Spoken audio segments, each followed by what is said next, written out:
The next morning the Blackwood siblings gathered in the kitchen, their new reconciliation assignments weighing heavily on their minds. The envelopes Harriet had distributed contained not just names and addresses, but detailed accounts of the harm they had caused, written with Eleanor's characteristic precision and devastating insight. "She's had these prepared for years," Alexandra observed, reading her assignment again. "The details about Meredith Evans, they're from a partnership meeting 3 years ago that wasn't even documented." "Mother always had sources," Thomas replied, still troubled by his own assignment. "But this business with Harriet, I can't recall any incident where we collectively accused her of financial impropriety." "We should tackle these individually first," James suggested. "Get the personal reconciliations done, then figure out the Harriet situation together." Alexandra's reconciliation led her to a small law firm in Cambridge, where Meredith Evans had rebuilt her career after being forced out of Alexandra's firm. 3 years earlier, when both were candidates for the same partnership position, Alexandra had discovered a minor error in Meredith's case documentation, and, rather than addressing it privately, had exposed it during a partners' meeting, implying a pattern of carelessness. The partnership had gone to Alexandra, while Meredith's promising career at the firm had ended. Meredith's new office was modest but tasteful, her Harvard and Yale diplomas displayed alongside photos of her young family. She showed no surprise when Alexandra was announced. "I wondered if you'd ever come," Meredith said, gesturing to a chair across from her desk. "You knew I would?" Alexandra asked, thrown off balance. "Eleanor Blackwood called me 6 months ago. She said she was putting her affairs in order and that you might seek me out to discuss what happened." Meredith's expression revealed nothing of her feelings. She was quite specific about the timing. The revelation unsettled Alexandra deeply. How meticulously had her mother planned these confrontations? "I owe you an apology," Alexandra began carefully. "The incident with the Hargrove documentation, I deliberately escalated it to undermine your partnership candidacy. The error was minor and could have been addressed privately, but I used it to create doubt about your competence." "I know," Meredith replied simply. "I always knew. What I did was unethical and damaging to your career. It reflected my own insecurity and ambition, not any actual deficiency in your work." Alexandra maintained eye contact despite her discomfort. "I can't undo the harm I caused, but I want you to know that I recognize the wrong I did to you." Meredith studied her for a long moment. "Eleanor said you'd offer a carefully worded apology that accepted responsibility, without exposing you to legal action." A hint of a smile appeared. She was remarkably accurate. Alexandra flushed. Even in this moment of genuine remorse, Eleanor had anticipated and scripted her response. "Your mother also suggested I ask what you've sacrificed to make this reconciliation," Meredith continued. "She implied it would be significant." "My law license," Alexandra admitted. "I've surrendered it for a year." Meredith's eyes widened slightly, the first genuine reaction she'd shown. "That's substantial. May I ask why?" "It's complicated," Alexandra replied. "Let's just say I'm coming to terms with patterns of behavior I've inherited and perpetuated." When Alexandra left an hour later, having listened to the full impact her actions had had on Meredith's life, career, and family, she felt a complex mixture of shame and unexpected relief. The reconciliation hadn't erased her wrongdoing, but acknowledging it had lifted a weight she hadn't realized she'd been carrying. James' reconciliation took him to a retirement community in western Massachusetts, where Edward Livingston, one of his first investors, now lived modestly after losing most of his wealth in the financial collapse of James' early fund. The elderly man received James in a small apartment, cluttered with mementos of a once affluent life. "Young Blackwood," Edward greeted him, his voice surprisingly strong. "Your mother said you'd come eventually. Said I should keep all the documentation, too." He gestured to a file box on a side table. "Wasn't sure I'd live long enough to see it, though." James sat uncomfortably, facing the human cost of his financial maneuvering. Edward had invested his entire retirement fund in James' first venture, based on performance reports that James had selectively edited to remove risk warnings. When the fund collapsed, Edward had lost everything except his Social Security benefits. "Mr. Livingston, I've come to apologize for misrepresenting the risk factors in the Blackwood Opportunity Fund. I deliberately omitted crucial information that would have allowed you to make an informed investment decision." "You were 26,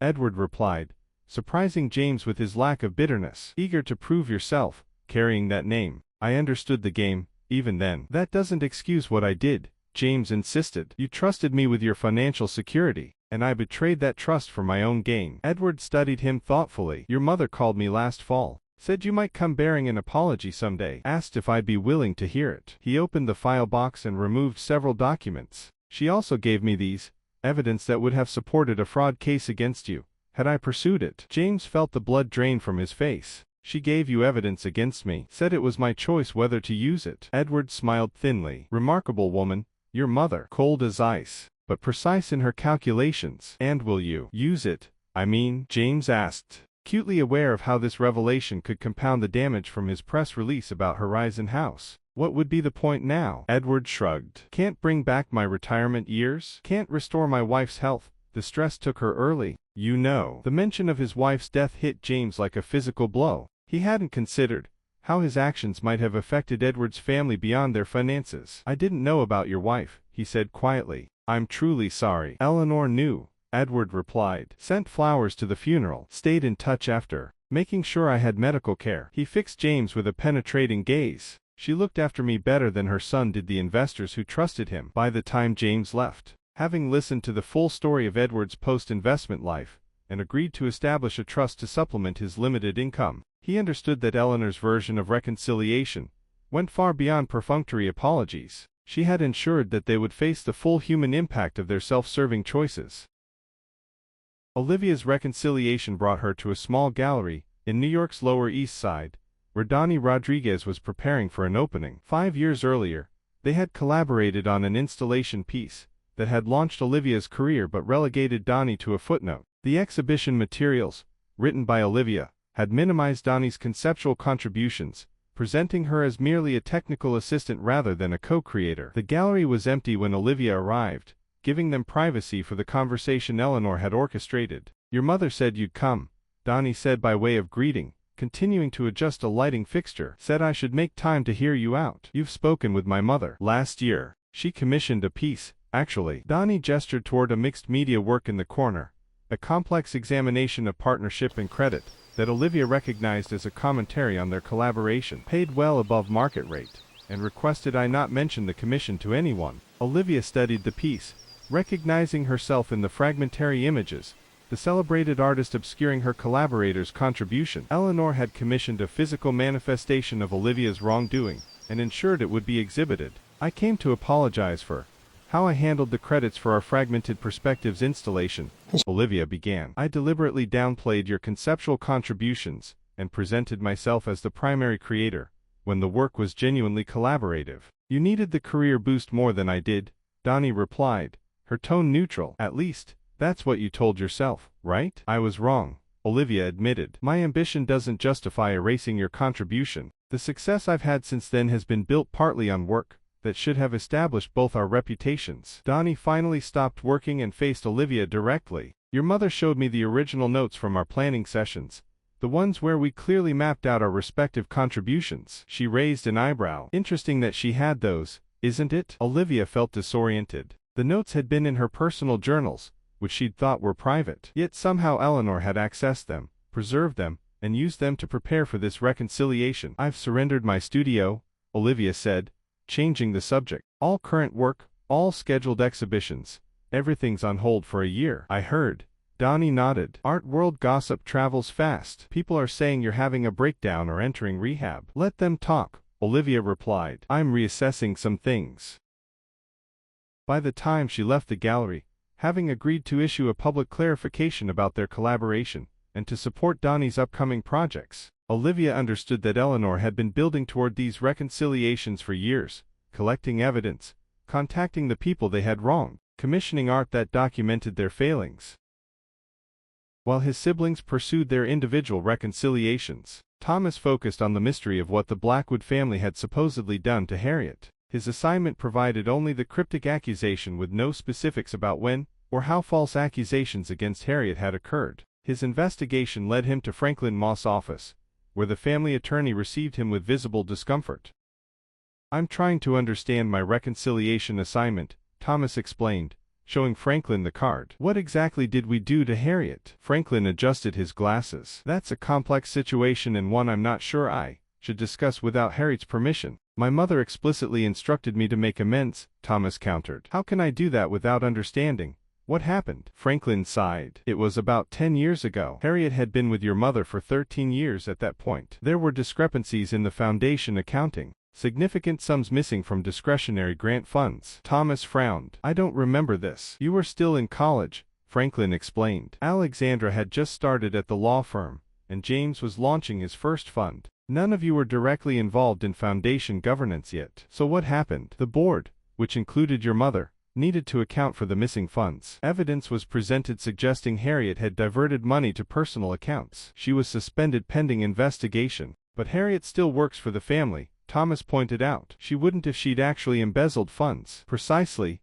Franklin agreed. 3 weeks into the investigation, your mother suddenly produced documentation proving the funds had been redirected to a classified political campaign contribution, one that would have been problematic if publicly disclosed. The board was satisfied, Harriet was reinstated, and the matter was officially closed. Thomas considered this. Why would that require reconciliation from us? We weren't involved. Franklin looked distinctly uncomfortable. The evidence against Harriet was fabricated, Thomas. Your mother needed a temporary scapegoat while she arranged the proper documentation for the political contribution. Harriet's reputation was severely damaged during those 3 weeks. Her name was leaked to certain circles. Suggestions of impropriety followed her for years. Mother deliberately framed Harriet. Thomas was shocked despite everything they'd recently learned about Eleanor's manipulations. Framed is a strong word, Franklin hedged. She created a necessary distraction with the intention of clearing Harriet once the proper arrangements were made. And were implicated because your mother acted in the name of Blackwood family interests. Because none of you questioned Harriet's sudden absence, or the rumors circulating about her. Because you all benefited from the political influence purchased with those funds while Harriet bore the stigma of suspected dishonesty. Thomas left Franklin's office with a clearer understanding of why Eleanor had included this particular reconciliation. It paralleled Thomas' own situation perfectly, being set up to take responsibility for financial manipulations that served the family's interests. Eleanor was forcing them to recognize a pattern of her own making that had been established long before Thomas forged signatures on the Meridian Holdings documents. When the siblings reconvened at Blackwood House 3 days later, Thomas shared what he had learned about Harriet's situation, watching realization dawn on his siblings' faces. It's the same pattern, Alexandra observed, using someone loyal as a shield, then providing just enough evidence to exonerate them while maintaining control. She did to Harriet what she did to Thomas with the BMS financial manipulations, James agreed, and apparently expected us to recognize the parallel. The question is how we make proper amends, Olivia said. This isn't a simple apology situation. They decided to invite Harriet to Blackwood House the following day, preparing for a conversation that would acknowledge both Eleanor's manipulation and their own complicity through silence and benefit.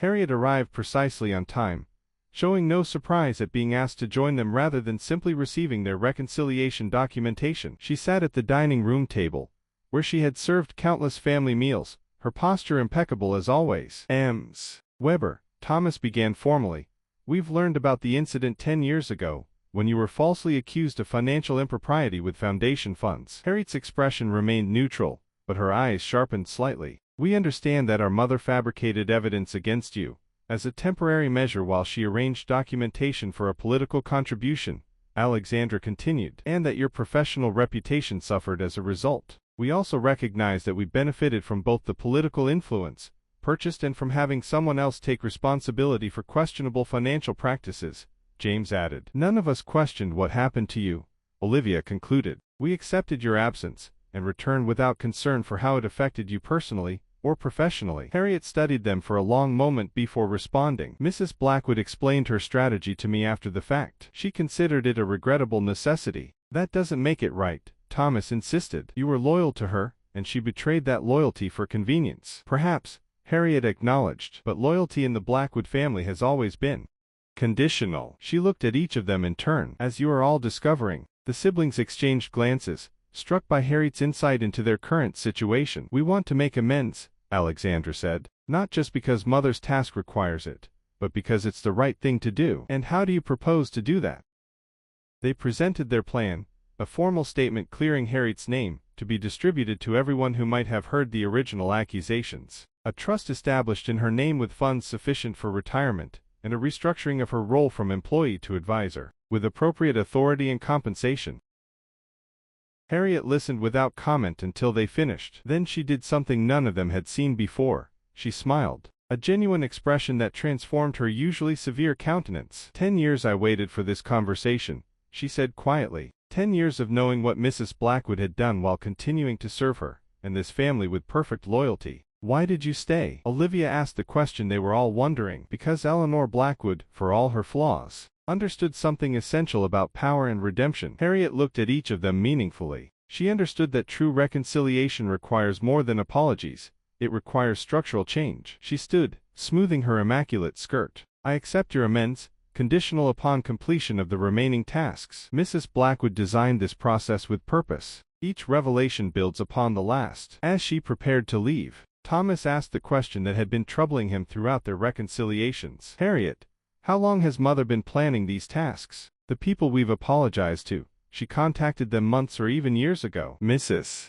Blackwood began documenting your interactions with each other and with others from the time you were children, Harriet replied. The specific task structure emerged approximately 3 years ago, after her health concerns prompted consideration of legacy matters. 3 years, Alexandra repeated. She spent 3 years engineering situations, collecting evidence, and preparing people for reconciliations we didn't even know we would need to make. Mrs. Blackwood was thorough in all things, Harriet said simply. The reconciliation task is now complete. The truth task begins tomorrow at 9 a.m. at Blackwood House. You will each spend one evening connected to a modified polygraph, answering questions prepared by Mrs. Blackwood.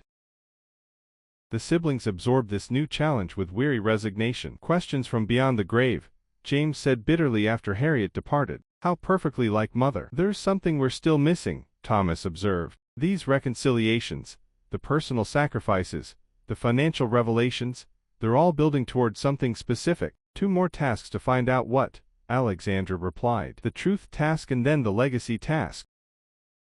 As they contemplated the polygraph examination awaiting them, each sibling silently inventoried the secrets they still kept from each other and they still kept from each other and from themselves. Eleanor had designed the sequence deliberately: service, heritage, business ethics, personal sacrifice, reconciliation, and now truth. Each task had revealed something none of them had anticipated, forcing confrontations with parts of themselves they had carefully avoided. The truth task loomed as potentially the most exposing yet. Eleanor's posthumous questions would probe directly at their most carefully guarded thoughts and feelings, with no opportunity to deflect or rationalize whatever she had been building toward throughout this elaborate process. The task would surely bring it into sharper focus. The Blackwood family library had been transformed overnight. The antique furniture had been rearranged to create 4 separate stations, each containing a reclining chair that resembled something between a therapist's couch and a medical examination table. Beside each chair sat a machine with digital displays and sensor attachments,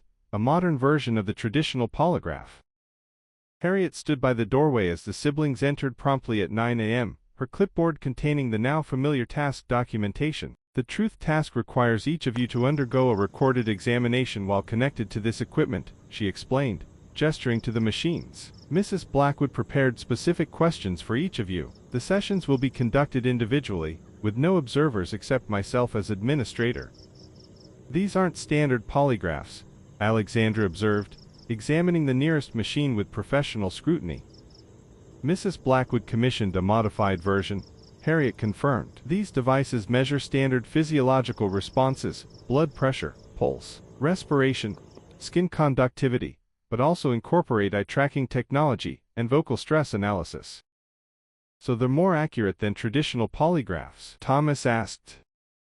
They are significantly more difficult to deceive, Harriet replied carefully. Mrs. Blackwood was particularly concerned with ensuring authentic responses.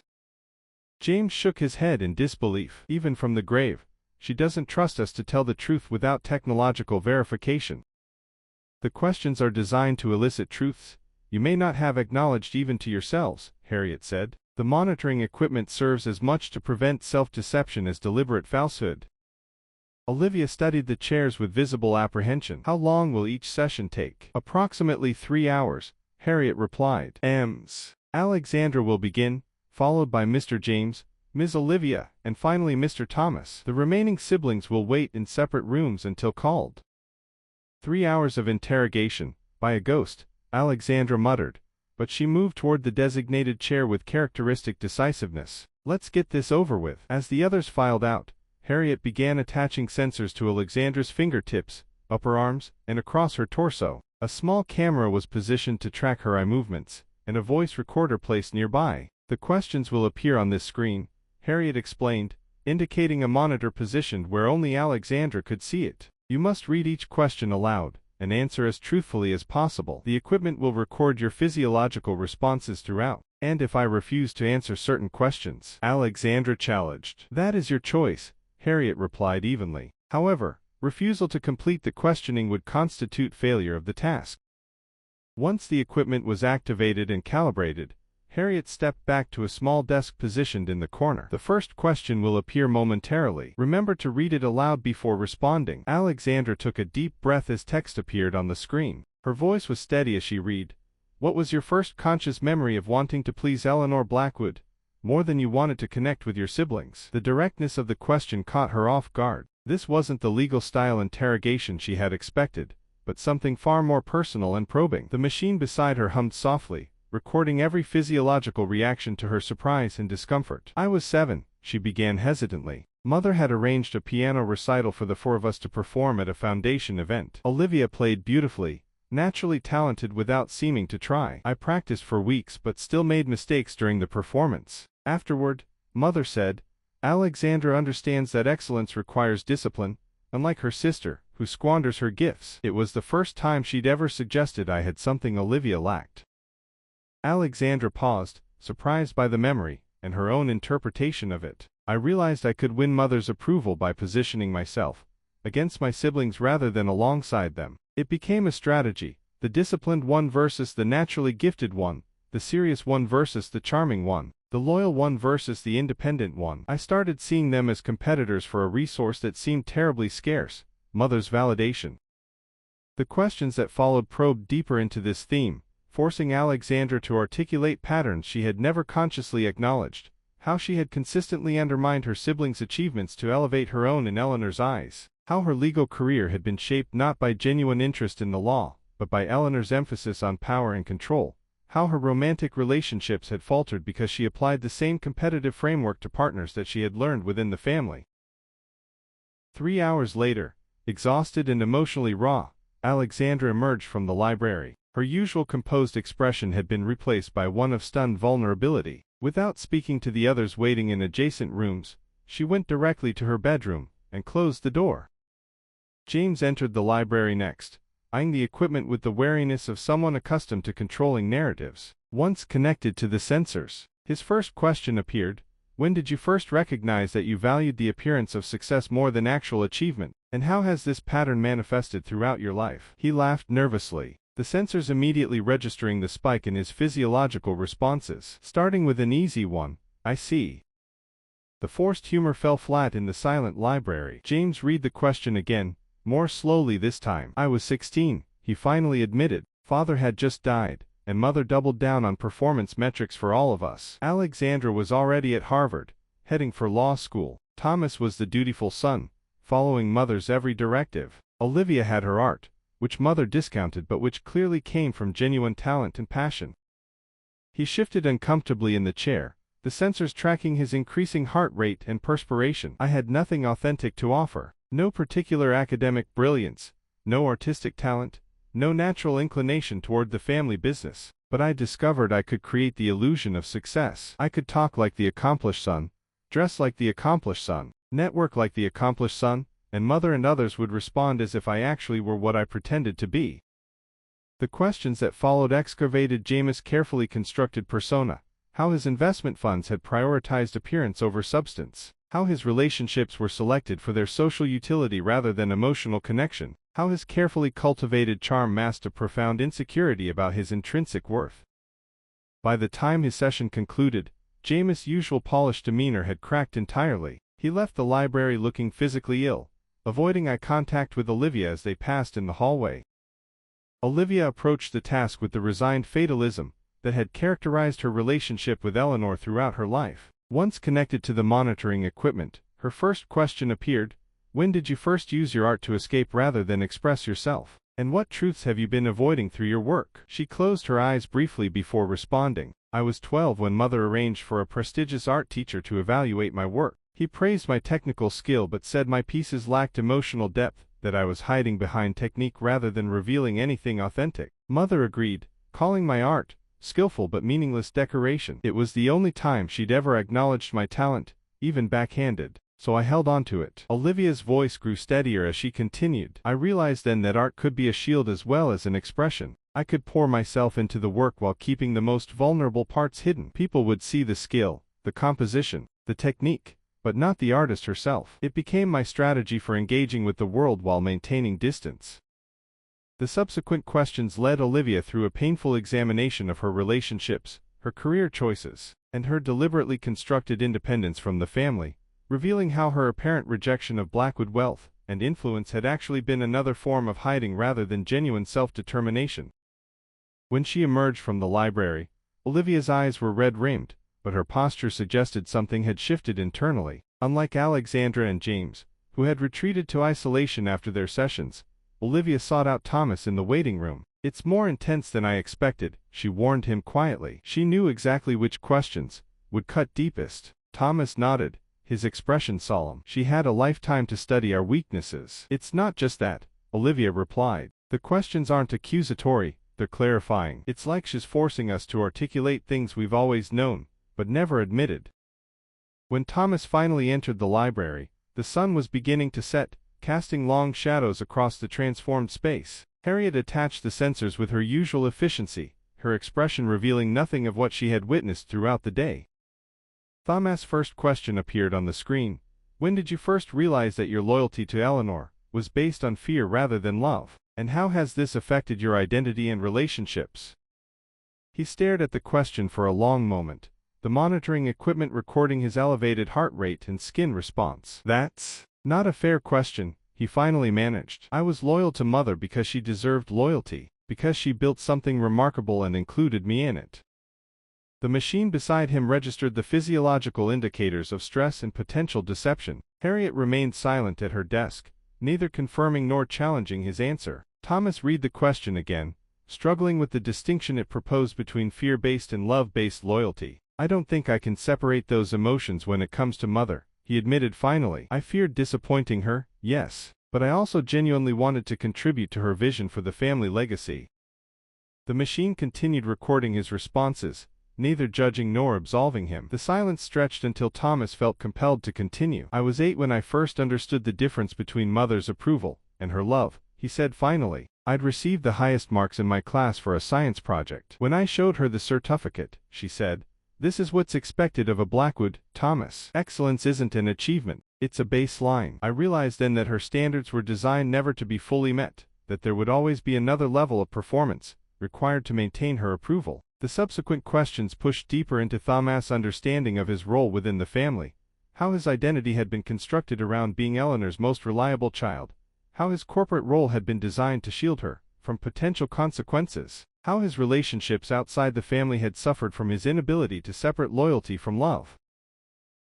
By the time the session concluded, darkness had fallen completely outside. Thomas emerged from the library with a strange sense of clarity, as though a burden he hadn't fully recognized had been partially lifted through articulation. He found his siblings gathered in the kitchen, an unusual tableau of shared vulnerability. Alexandra was making tea, her customary formal attire replaced by comfortable clothes she would never normally wear outside her bedroom. James sat at the counter, staring into a glass of water rather than his usual scotch. Olivia was sketching absently on a napkin, her typical guarded expression softened. "So that was the truth task," Thomas said, taking a seat at the kitchen island. "Brutal," James confirmed without looking up. "Necessary," Alexandra countered, surprising them all with her assessment. "I've spent decades avoiding the patterns Mother's questions forced me to articulate." "The questions themselves revealed how well she understood us," Olivia observed. "Better than we understood ourselves in some ways." Thomas accepted a cup of tea from Alexandra, noting how unusual it was for her to serve others rather than being served. Did anyone else notice how the questions weren't really about Mother directly?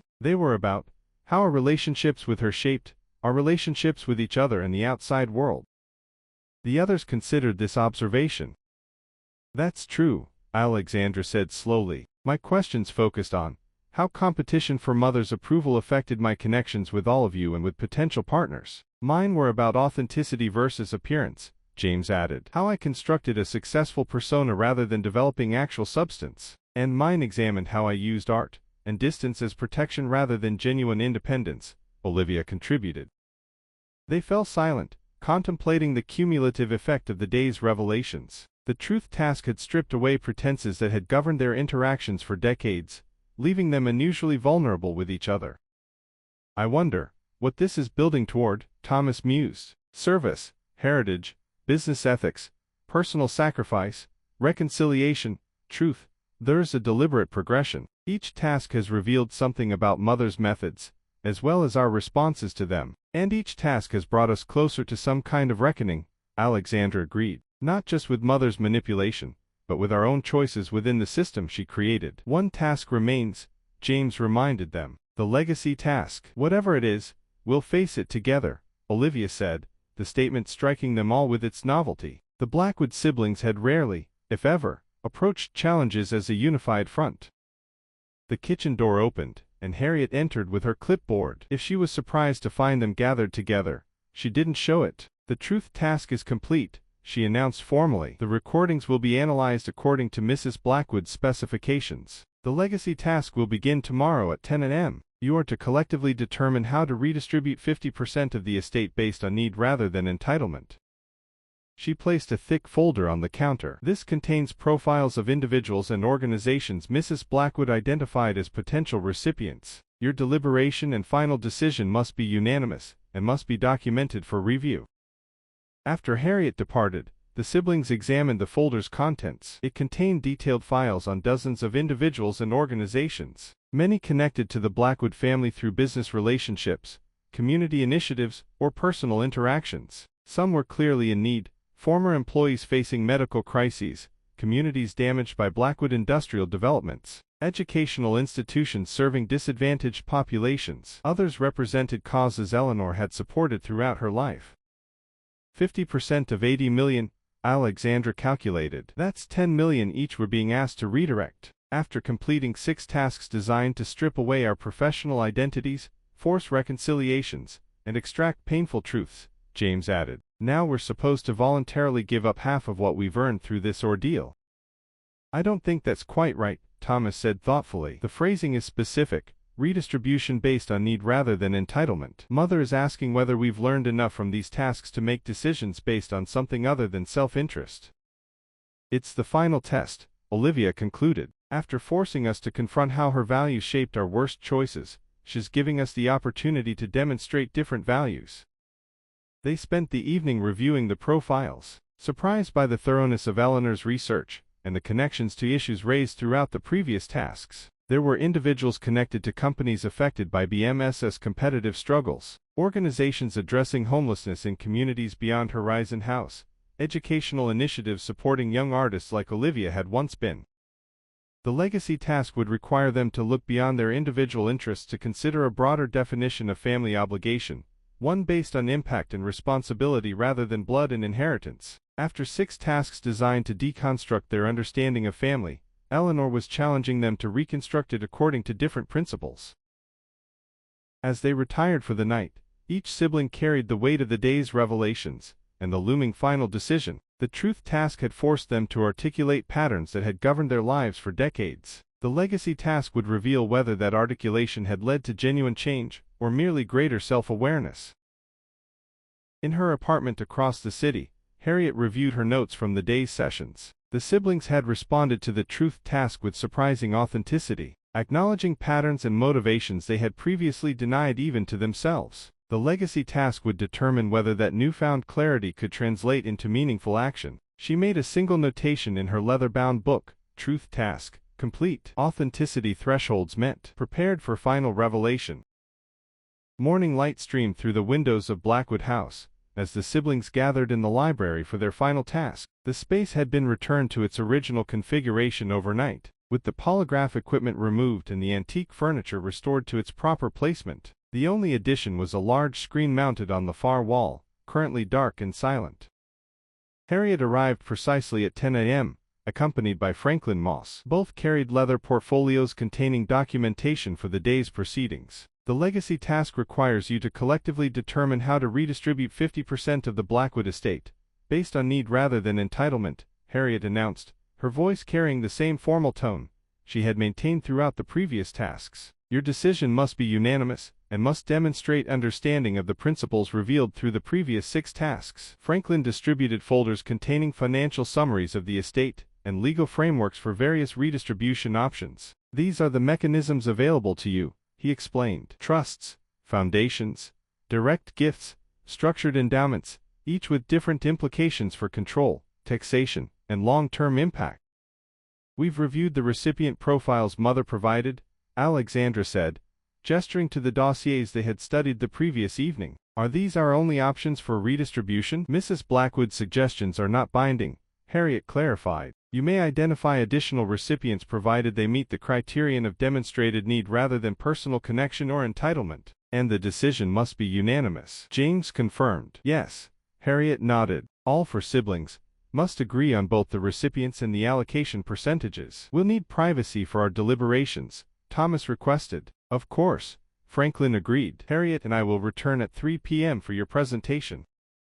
After they departed, the siblings arranged themselves around the large library table, surrounded by financial documents, recipient profiles, and legal frameworks. The task before them was monumental, deciding how to allocate $40 million in a way that would satisfy Eleanor's final test while honoring their own emerging values. Let's establish some principles, Alexandra suggested, taking her familiar role as the organized one. What have we learned from these tasks that should guide our decision? Accountability, Thomas offered immediately. The business ethics task showed how Mother used BMS resources for private advantage while hiding behind my signature. Our redistribution should prioritize transparency and oversight. Human impact, James added, surprising the others with his earnestness. The service task at Horizon House showed me how financial decisions affect real people. Charts and projections are meaningless without understanding the human consequences. Reconciliation, Olivia continued, making amends not just through apologies but through structural change. As Harriet said, we should focus on addressing harms the Blackwood businesses have caused in communities. And authenticity, Alexandra concluded. The truth task forced us to articulate patterns we'd been avoiding. Our redistribution should reflect genuine values, not just what looks good to outside observers. They spent the next hour categorizing potential recipients according to these principles, discovering in the process how their individual perspectives had shifted through Eleanor's carefully designed challenges. Alexandra, typically focused on legal precedent and hierarchical authority, found herself advocating for direct community input in allocation decisions. James, usually fixated on financial returns, argued passionately for long-term social impact over measurable metrics. Olivia, historically distant from family business matters, demonstrated surprising insight into organizational governance and accountability. Thomas observed these changes with growing realization. This is what Mother intended, he said during a brief pause in their deliberations. Not just redistributing wealth, but transforming how we approach decisions about resources and responsibility. By early afternoon, they had reached consensus on a framework that surprised even themselves. Rather than allocating specific amounts to pre-selected recipients, they proposed creating a Blackwood Responsibility Trust with 3 distinct components. First, a reconciliation fund addressing specific harms caused by Blackwood enterprises, including environmental remediation in communities damaged by industrial operations, educational support for regions where Blackwood closures had eliminated employment opportunities, and housing initiatives in areas affected by Blackwood real estate speculation. Second, a participatory grant-making structure, where communities historically impacted by Blackwood businesses would have direct decision-making authority over resource allocation, shifting power from the family to those affected by their wealth accumulation. Third, a future generations component designed to address long-term systemic issues through investments in sustainable infrastructure, educational access, and economic opportunity in underserved communities. The framework represented a fundamental reimagining of the Blackwood legacy, from wealth accumulation and control to responsibility and redistribution. Rather than simply selecting worthy recipients, they had created a structure that challenged the very power dynamics that had enabled the Blackwood fortune to exist.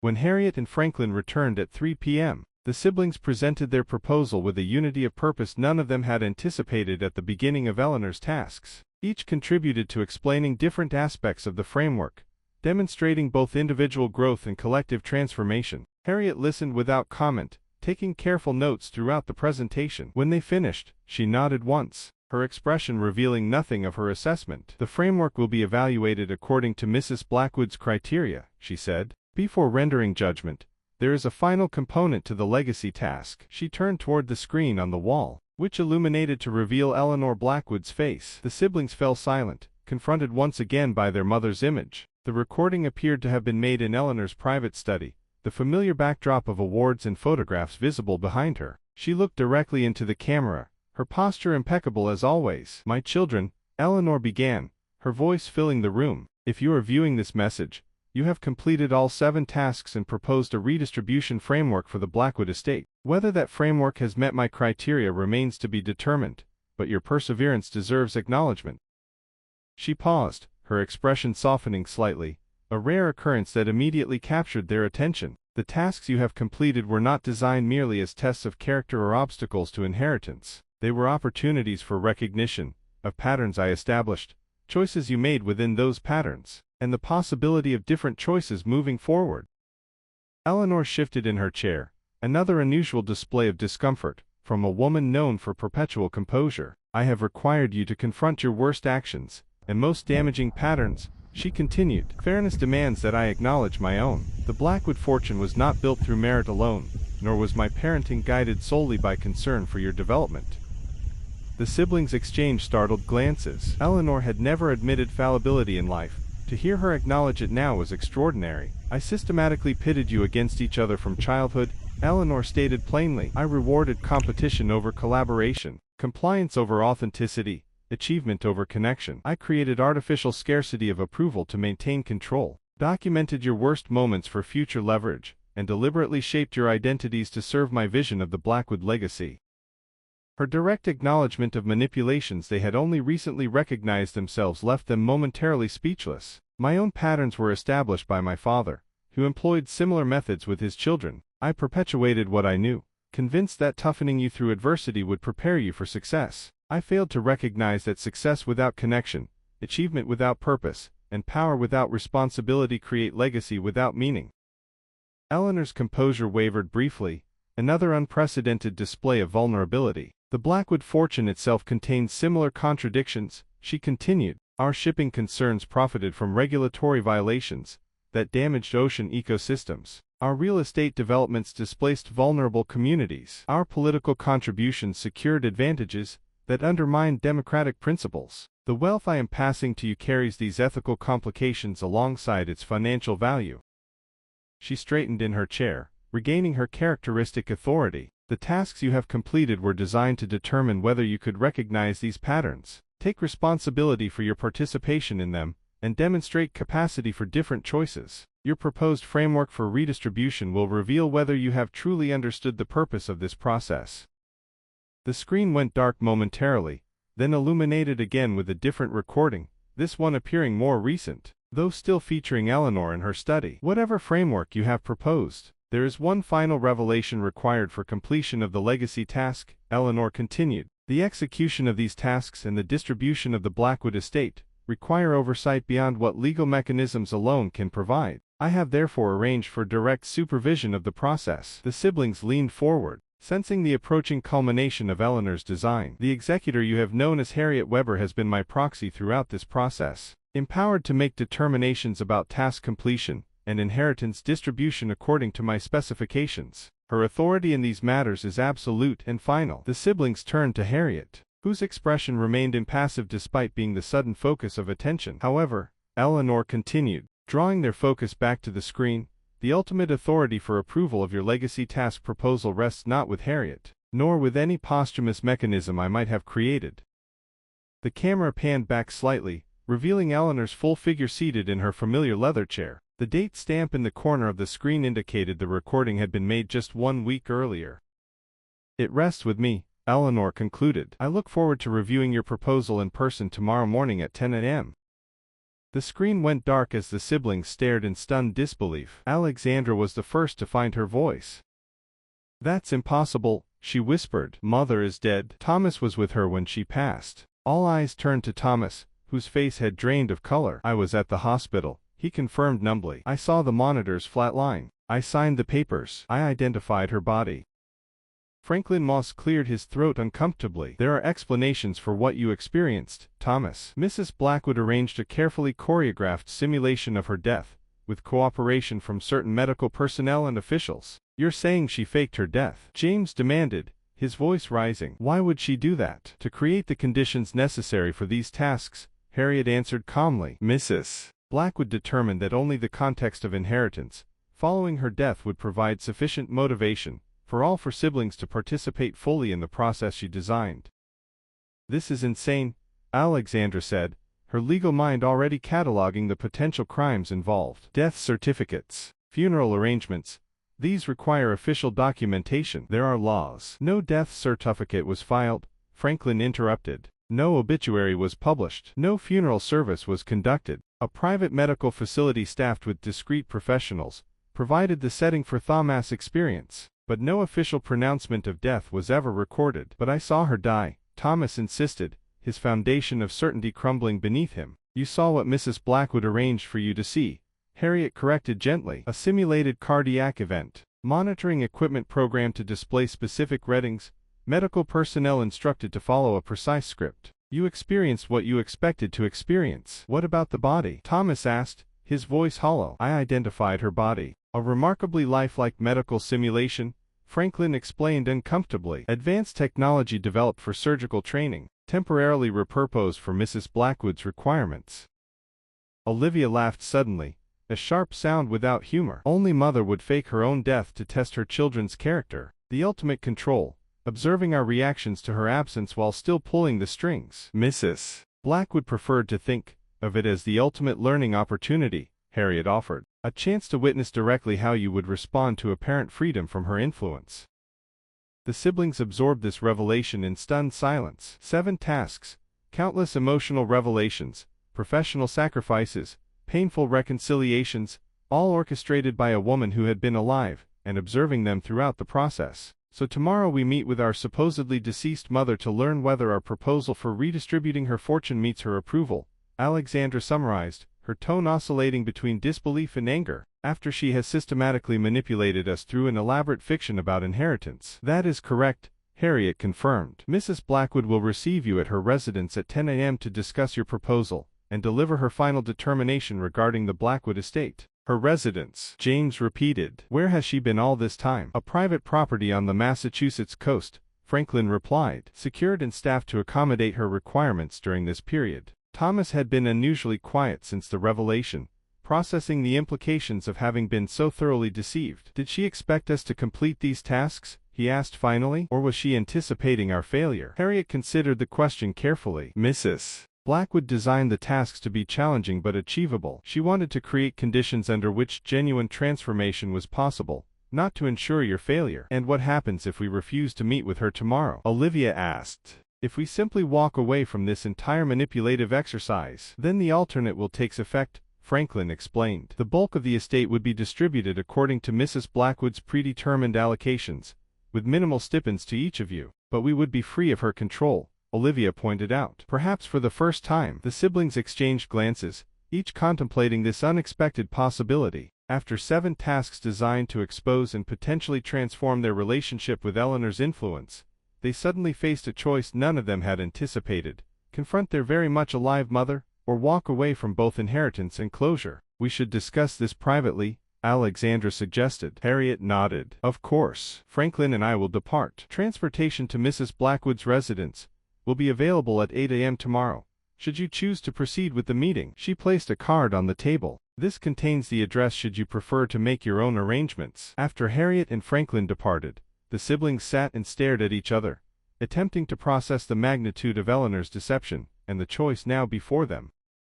She faked her death, James repeated incredulously, created an elaborate fiction about inheritance just to force us through these psychological trials, and observed us throughout, Alexandra added, watching our reactions, our struggles, our painful revelations, all from a comfortable distance. The question is, what we do now, Thomas said, his voice steadier than they expected given his profound personal deception. Do we confront her, or walk away? Walking away means surrendering the wealth, James pointed out, but it might mean claiming something more valuable, Olivia countered. Freedom from her manipulation, from the patterns we've spent 7 tasks recognizing and articulating. It's not just about the money anymore, Alexandra acknowledged. It's about whether we allow her to dictate the terms of our relationship one last time, or whether we establish our own terms moving forward.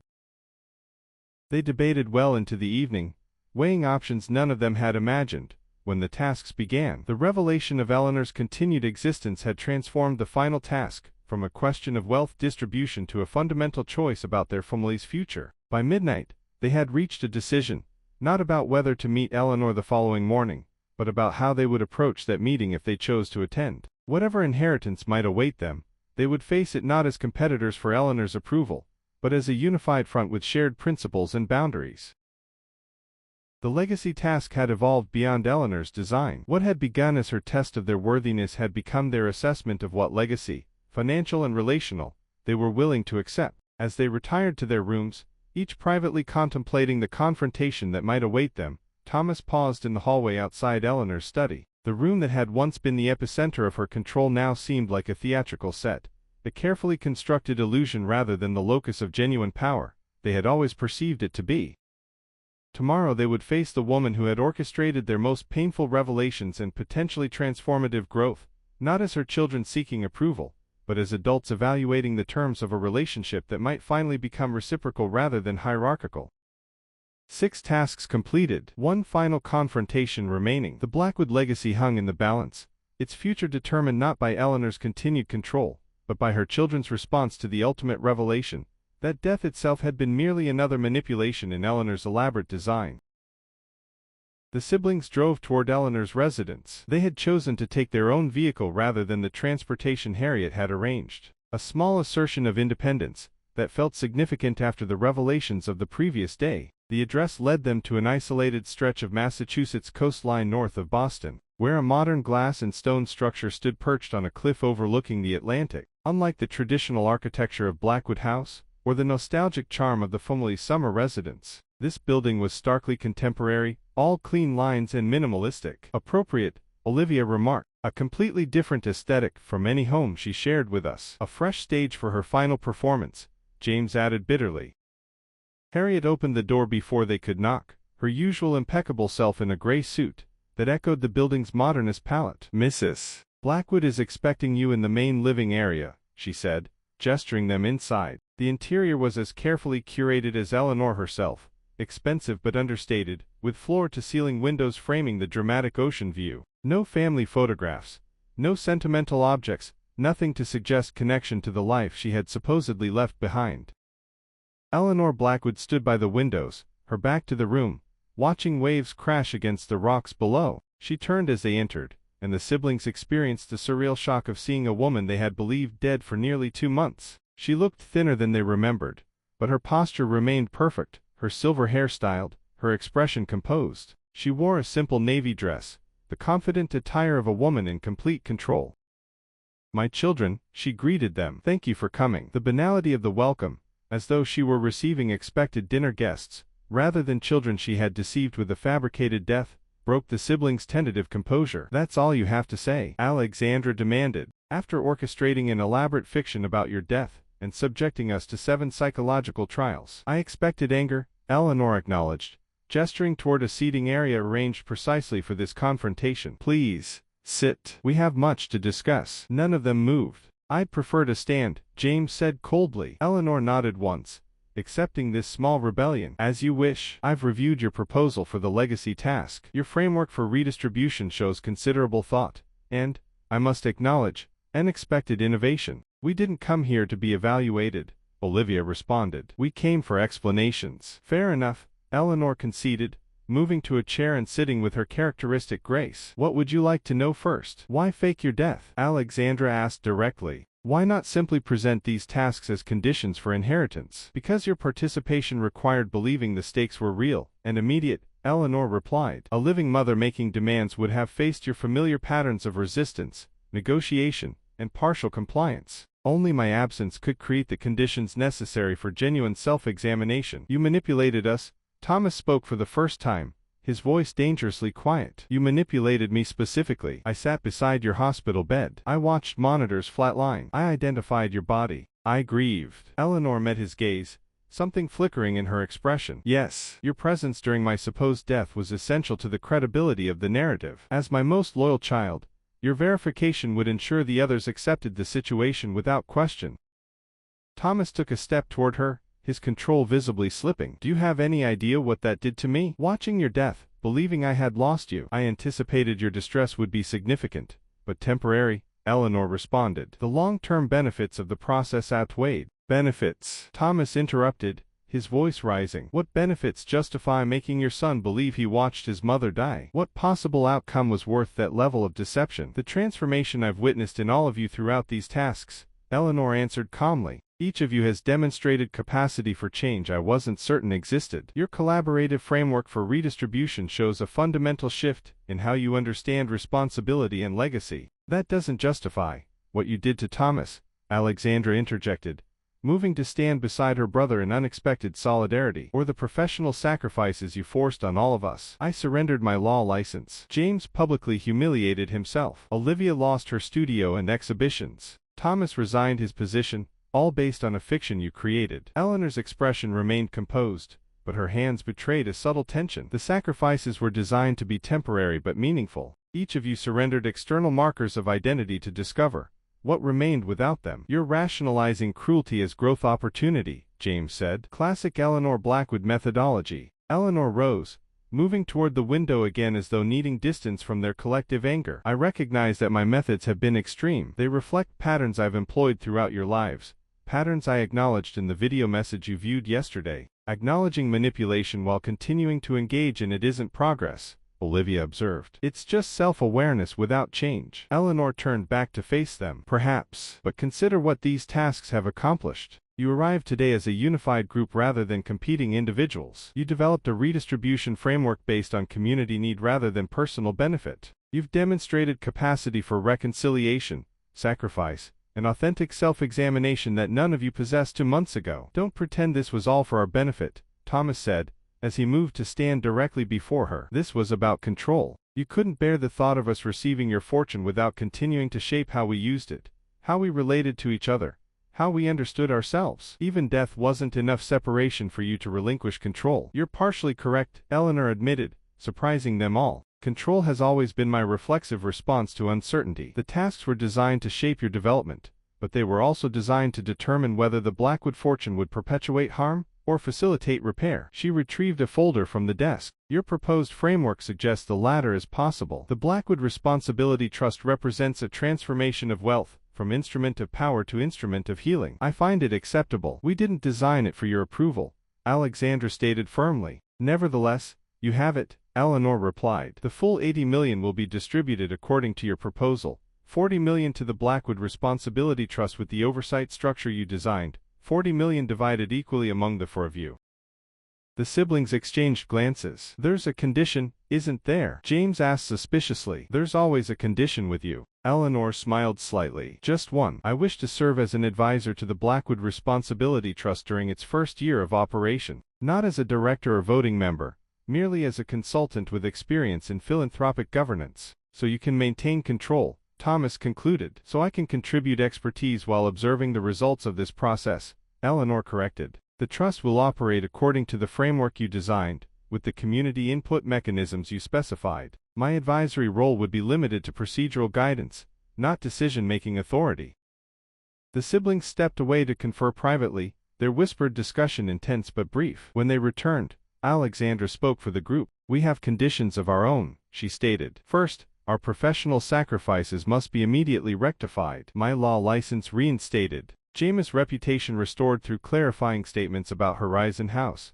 Olivia's studio and exhibitions returned. Thomas' position at BMS re-established without prejudice. Eleanor nodded once. Franklin has prepared the necessary documentation. Your professional identities can be restored within days, though some reputational damage may linger. Second, Alexandra continued, we require full transparency about the deception surrounding your death. Thomas deserves complete information about how you orchestrated his experience at the hospital, and who collaborated in the deception. Again, Eleanor nodded. Harriet has prepared a comprehensive file. The medical personnel involved signed confidentiality agreements, but can be identified to you. Third, Alexandra pressed. Your advisory role will be limited to quarterly reviews. You will not attend regular trust meetings, communicate directly with grant recipients, or influence specific allocation decisions. Eleanor's lips tightened slightly, but she inclined her head in acceptance. Agreed. Finally, Alexandra concluded, you will respect boundaries we establish in our personal relationships with you moving forward. The manipulation ends today. No more orchestrated tests, no more documented failings preserved for future leverage, no more engineered situations designed to expose our weaknesses. This condition visibly troubled Eleanor more than the others. Control had been her lifelong framework for family relationships. Its explicit removal represented a fundamental shift in the power dynamic she had maintained for decades. And if I find these terms unacceptable, she asked. Then we walk away, Thomas answered, not just from the inheritance, but from the relationship completely.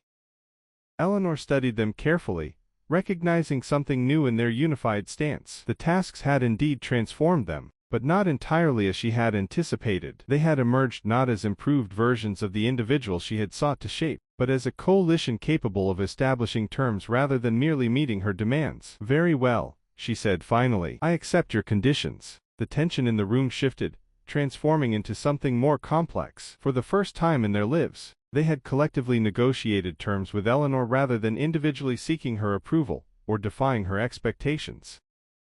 Harriet entered with Franklin, carrying documentation for both Eleanor's acceptance of their redistribution framework and their conditions for her involvement moving forward. As the legal formalities proceeded, Thomas stepped away from the group, moving to the windows where Eleanor had stood earlier. She joined him there, maintaining a careful distance. I underestimated the impact my deception would have on you specifically, she said quietly. That was an error in judgment. Thomas continued looking out at the ocean. You assumed my loyalty would make me the perfect witness to your staged death, without considering what watching you die would cost me emotionally. Yes, Eleanor acknowledged. I prioritized the credibility of the narrative over your well-being. It was cruel. The admission, so uncharacteristic of the mother he had known, caught Thomas off guard. Cruelty with purpose is still cruelty, he said finally. Yes, she agreed again. The tasks required you all to acknowledge your worst choices, and their impact on others. Fairness demands I do the same. Thomas considered this, his anger still present but now layered with confusion. I don't know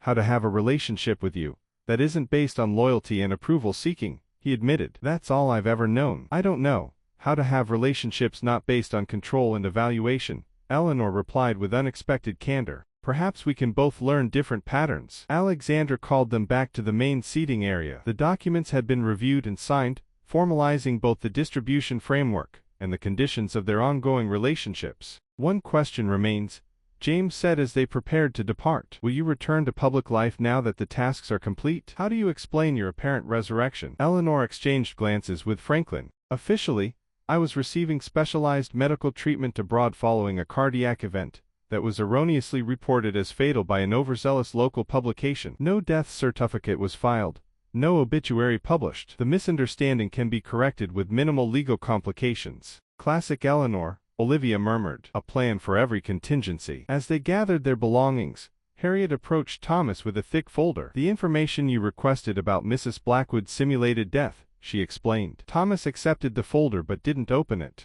Were you prepared for our anger today? He asked Harriet directly, for the possibility that we might reject her terms entirely. Mrs. Blackwood prepared contingencies for multiple responses, Harriet said, but I observed something throughout the tasks that perhaps she did not fully anticipate. What was that? The emergence of genuine solidarity among you, not the superficial alliances she expected, but something more substantial.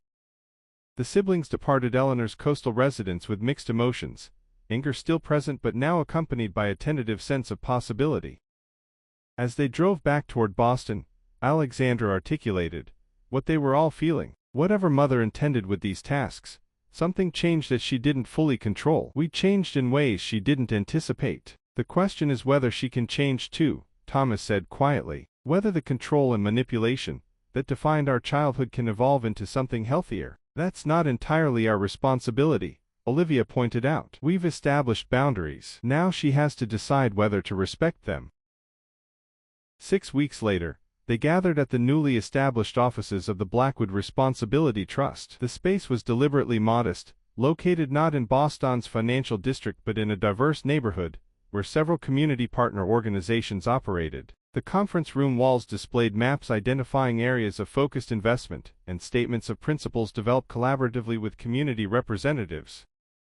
Eleanor arrived precisely on time for the quarterly advisory meeting, dressed in understated business attire rather than her usual power suits. She entered with Harriet, who had accepted a role as compliance officer for the trust, ensuring adherence to both legal requirements and the ethical framework the siblings had established.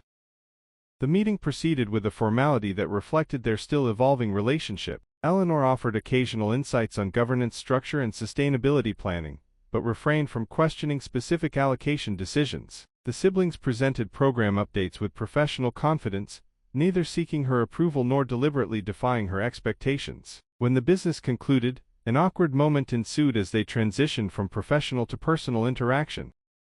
"Would you care to join us for lunch?" Thomas asked finally. Eleanor appeared momentarily surprised. "I would like that," she replied carefully. As they walked together toward a local restaurant, maintaining a conversational distance that was neither intimate nor coldly formal, Alexandra reflected on the distance they had traveled since receiving news of Eleanor's supposed death just months earlier. The 7 tasks had stripped away pretenses and defense mechanisms constructed over decades, forcing confrontations with patterns none of them had fully acknowledged. Eleanor's elaborate design had indeed transformed them, though not precisely as she had intended. The Blackwood fortune was being redistributed according to principles of repair rather than accumulation. Their professional identities had been restored but were no longer the primary markers of their worth. Their relationships with each other had evolved from competition to collaboration, and their relationship with Eleanor herself had shifted from hierarchical to reciprocal. Whether these changes would endure remained uncertain. Patterns established over lifetimes could reassert themselves. Eleanor's capacity for meaningful transformation was still unproven. The siblings' newfound solidarity would face challenges too as they navigated both their individual lives and collective responsibilities. But as they settled at a corner table in a restaurant far removed from the elegant establishments Eleanor typically frequented, something fundamental had clearly shifted. The woman who had orchestrated 7 tasks to test her children's character was now subject to terms they had collectively established. The conditional bequest had evolved into a conditional relationship, one in which all parties established terms rather than one party dictating them unilaterally. As they ordered lunch, Eleanor hesitantly trying dishes she would never have chosen before, Thomas observed the subtle indicators of their changed dynamic. Alexandra ensuring Olivia's artistic perspective was included in discussion of an upcoming community initiative. James focusing on social impact rather than financial metrics when describing a potential partnership. Olivia engaging directly with business concepts she would previously have avoided. And Eleanor herself, listening more than directing, observing more than evaluating, gradually adapting to a role defined by contribution rather than control. The conditional bequest had been fulfilled, though not as Eleanor had originally envisioned. The Blackwood fortune would be redistributed according to principles of responsibility and repair. The Blackwood siblings would receive their inheritance, transformed by the process of earning it, and Eleanor Blackwood would participate in the legacy they created together, not as architect but as contributor, her influence constrained by boundaries she was still learning to respect. What remained was the ongoing choice to maintain the transformations it had initiated, a choice all 5 Blackwoods would make daily in the months and years ahead.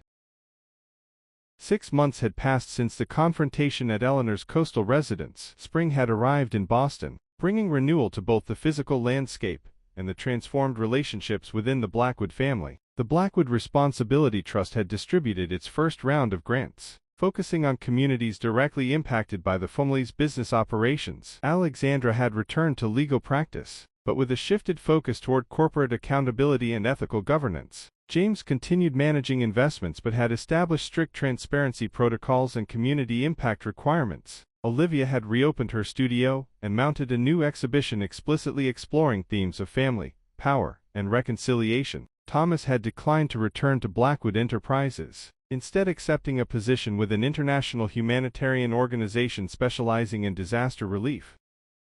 Their monthly family dinners had evolved from awkward obligations to genuine, if still occasionally tense, opportunities for connection. Eleanor attended every third gathering, honoring the boundaries they had established while gradually adapting to a role defined by mutual respect rather than hierarchical authority. On this particular afternoon, the siblings had gathered at Blackwood House to review trust operations and address remaining administrative matters. They sat in the library, surrounded by quarterly reports and grant proposals, when Thomas received an unexpected email. "That's strange," he remarked, studying his phone with a puzzled expression. "What is it?" Alexandra asked, looking up from her documentation review. Thomas showed her the screen. "It's from someone named Max Donnelly, says he's the manager of a storage facility in Cambridge. Apparently, there's a unit registered in Eleanor's name, with specific instructions to contact all four of us exactly 6 months after the completion of what he calls the inheritance process." James set down his coffee cup with an exasperated sigh. "Another of Mother's manipulations. I thought we were past this." "Let me see,"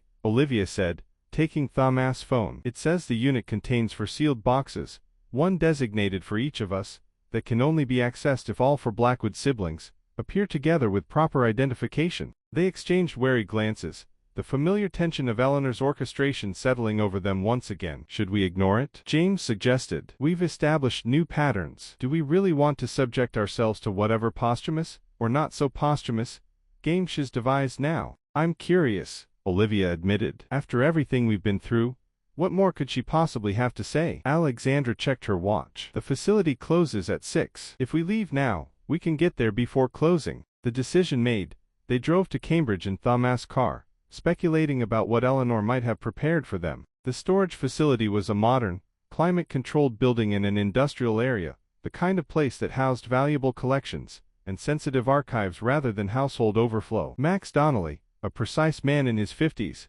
greeted them in the lobby. "The Blackwood siblings, all for present as required," he noted, checking their identification with meticulous care. Mrs. Blackwood was most specific about verification procedures. "When exactly did our mother arrange this storage unit?" Thomas asked as they followed Max through security doors into the facility's interior. "Approximately 3 years ago. She prepaid for 10 years and left explicit instructions regarding access timing and procedures." 3 years. The same time frame Harriet had mentioned for Eleanor's development of the task structure. Whatever awaited them had been part of her original design, planned long before the elaborate fiction of her death and their subsequent confrontation. Max led them to a medium-sized unit and unlocked it with a specialized key. "I'll wait outside. Take as much time as you need before closing." The storage unit contained only a table with 4 identical boxes positioned precisely in the center, each labeled with one of their names in Eleanor's distinctive handwriting. Beside the boxes sat a single envelope addressed to "My children," in the same careful script. Alexandra picked up the envelope and opened it, reading aloud to the others. "If you are reading this, you have completed all 7 tasks and survived the aftermath. The boxes before you contain personal communications I could not deliver directly, as they required the foundation established through the task process. Each contains insights and offerings specific to your individual journeys. They are not tests or manipulations, but final communications from a mother to her children." Eleanor Blackwood. The brevity and relative warmth of the message, so unlike Eleanor's usually detailed instructions, caught them all by surprise. "What do you think?" Olivia asked, eyeing the boxes with a mixture of curiosity and apprehension. "Only one way to find out," Thomas replied, reaching for the box bearing his name. They each retrieved their designated box, and, by unspoken agreement, opened them simultaneously. Inside each was a sealed letter, and a small object of personal significance. Alexandra found a letter accompanied by her grandfather's pocket watch, a family heirloom she had admired as a child, but that Eleanor had always kept in her private collection. James discovered his letter alongside a rare first-edition economics text he had once mentioned wanting to read but had never been permitted to borrow from Eleanor's library. Olivia's box contained her letter and a small, exquisite painting she immediately recognized as her first serious artwork, a piece Eleanor had criticized as amateur and that Olivia had believed destroyed decades ago. Thomas found his letter with a compass that had belonged to their father, an item Thomas had searched for after Richard's death, but that Eleanor had claimed was lost. Each opened their letter privately, reading in silence while processing both the written words and the symbolic significance of the accompanying objects. Alexandra's letter acknowledged her drive for perfection and professional success, recognizing how Eleanor had deliberately fostered competition between the siblings. It included an admission that Alexandra's legal mind and strategic thinking surpassed Eleanor's own at a similar age, praise Eleanor had deliberately withheld during Alexandra's career to maintain productive motivation. The letter concluded with an expression of respect for Alexandra's emerging leadership within the reconfigured family structure. James' letter addressed his struggle for authentic achievement, acknowledging Eleanor's role in fostering his focus on appearance over substance. It admitted that his charm and interpersonal intelligence were qualities Eleanor herself lacked and had secretly envied. even as she dismissed them as less valuable than analytical skills. The letter expressed genuine hope for his continued growth, beyond the patterns established in his formative years. Olivia's letter confronted Eleanor's systematic dismissal of her artistic talents, acknowledging that Eleanor had preserved and privately admired Olivia's work, while publicly criticizing it to toughen her for an unforgiving industry. It included the jarring admission that Eleanor had always been both jealous of and intimidated by Olivia's creative abilities, capacity so foreign to Eleanor's methodical mind, that she had responded with rejection rather than support. Thomas' letter was perhaps the most personal, addressing not only Eleanor's manipulation of his loyalty, but her genuine dependence on it throughout his life. It acknowledged the particular cruelty of including him in her simulated death scenario, and offered insight into her own upbringing under a controlling father, who had employed similar tactics. The letter concluded with something approaching an authentic apology, perhaps the first Thomas had ever received from his mother. When they had finished reading, they sat in silence for several minutes, each processing the unexpected vulnerability in Eleanor's private communications. "She kept my first painting," Olivia said finally, staring at the small canvas she had created at 11 years old. "All these years, while telling me it was derivative and technically flawed, she preserved it." She admitted she was wrong about some things, Alexandra noted, surprise evident in her tone. "I've never heard Mother acknowledge error without qualification." "She said she envied my social intelligence," James added, his usual cynicism temporarily suspended, "that she recognized its value despite dismissing it publicly." Thomas carefully folded his letter, slipping it into his pocket alongside the compass. "These weren't written recently," he observed. "The paper, the ink, these were prepared when she arranged the storage unit 3 years ago, before the tasks, before the confrontation, before the new boundaries we established." "Which means," Alexandra began, following his logic. "Which means she anticipated transformation before it occurred," Thomas continued. "Not just ours, but her own as well. The tasks weren't just about changing us, they were about creating conditions where she could acknowledge things she couldn't express directly." "A controlled vulnerability," Olivia suggested. "Classic Eleanor, creating a carefully designed scenario for emotional revelation rather than risking spontaneous conversation. But still a kind of progress," Thomas countered. "These letters contain admissions and insights she's never shared before, even in our recent interactions." They carefully returned the letters to their respective boxes, each keeping the meaningful object Eleanor had selected. As they prepared to leave the storage unit, James paused at the doorway. "Do we tell her we received these?" he asked. "Acknowledge them in some way?" "I think that's up to each of us individually," Alexandra replied after a moment's consideration. These were private communications, despite being delivered through Eleanor's typically elaborate mechanisms.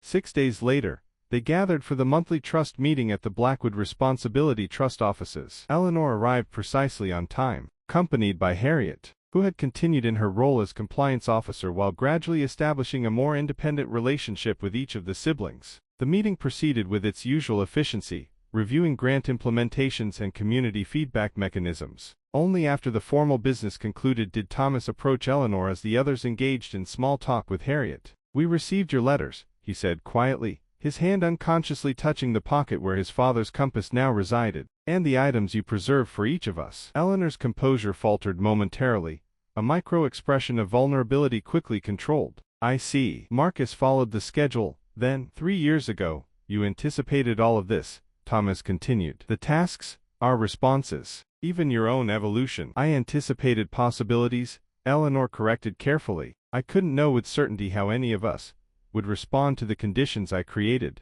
Thomas studied her with the insight developed through months of reconstructed relationship. "The woman who wrote those letters was somewhere between the mother we grew up with and the woman you're becoming now." Eleanor considered this assessment an apt observation. "The letters were written at a point when I recognized the need for change but hadn't yet experienced it directly. They represent intention rather than accomplishment." "Still, they matter," Thomas said simply. "They help us understand the process you designed for all of us, including yourself." Eleanor nodded once, maintaining her characteristic restraint but with a new quality of receptiveness. "Have the others read their letters as well?" "Yes. Each of us is processing them in our own way." "And the objects, were they?" Eleanor hesitated, displaying an uncertainty Thomas had rarely witnessed. "Were they meaningful choices?" "They were perfect," Thomas assured her, surprised by his own desire to offer this reassurance. "Father's compass especially. I'd search for it after he died." "I know," Eleanor acknowledged. I kept it because it represented a connection between you and Richard that I struggled to understand. The conversation might have continued, but Alexandra approached with questions about an upcoming grant announcement. The moment of unusual vulnerability passed, but something of its impact lingered in subsequent interactions.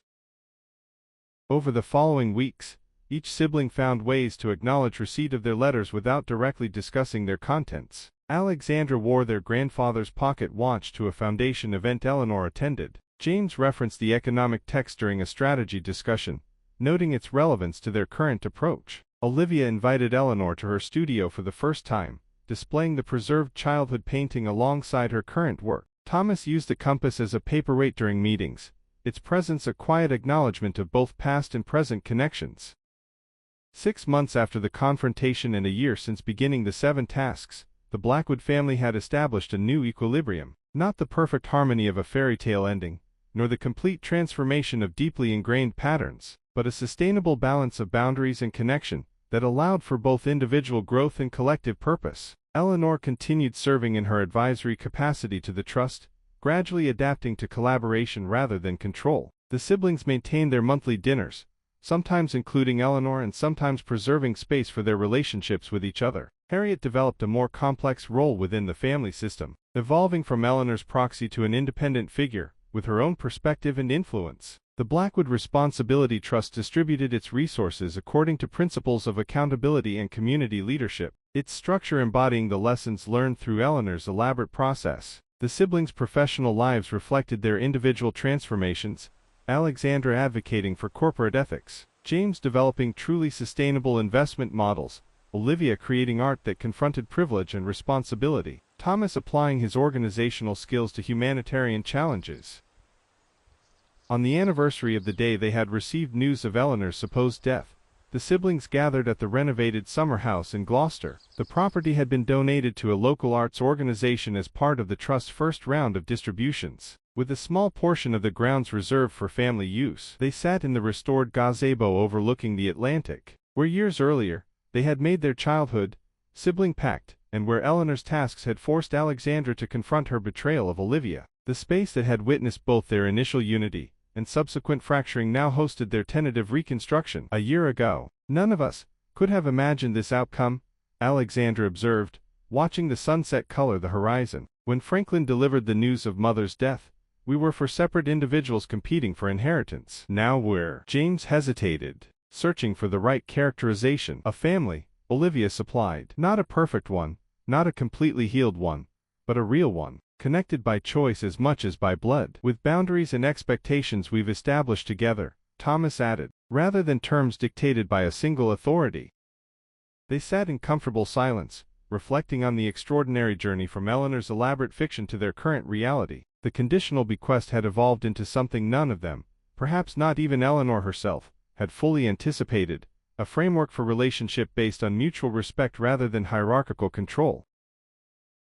As darkness fell and they prepared to return to their individual lives, Thomas lingered briefly in the gazebo, removing his father's compass from his pocket. The needle swung steadily north, its purpose unchanged despite decades of storage and recent restoration to use. Like the compass, the Blackwood family had found a new orientation, not by erasing their history or denying their complex dynamics, but by acknowledging them honestly and choosing a different direction moving forward. Eleanor's conditional bequest had initiated the process, but its ultimate outcome would be determined by choices they made each day, guided by principles they had discovered through conflict and reconciliation. The inheritance had been distributed, the tasks completed, the aftermath navigated. What remained was the ongoing work of family, the daily practice of boundaries and connection, accountability and forgiveness, individual growth and collective purpose.